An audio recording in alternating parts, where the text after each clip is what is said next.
Una perdita accumulata nel tempo di 100 milioni di euro. La notizia è piombata pesante come una scura all'improvviso.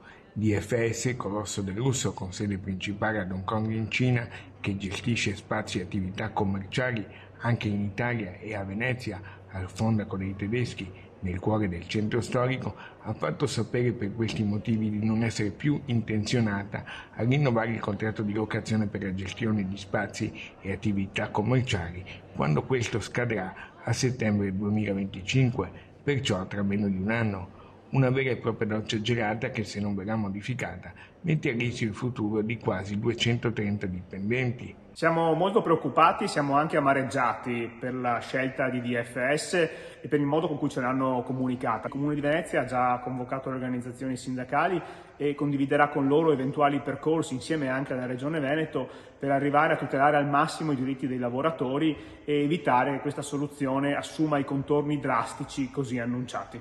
DFS è stata fondata in Cina nel 1960 e ha spiegato in una nota di essere arrivata a questa decisione dopo un'attenta valutazione. Le procedure di licenziamento collettivo sono partite con una lettera in regione.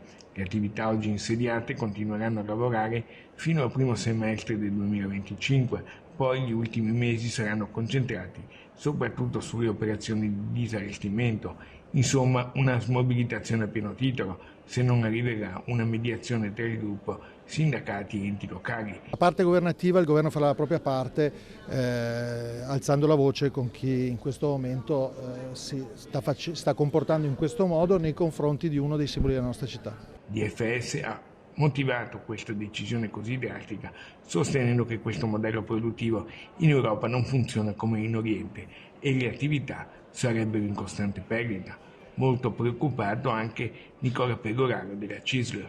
Noi abbiamo già richiesto urgentemente con Philcams e Wiltux un incontro urgente al Comune di Venezia per far sì di prendere tutte le iniziative necessarie per dare a queste persone che perderanno il lavoro almeno degli ammortizzatori sociali.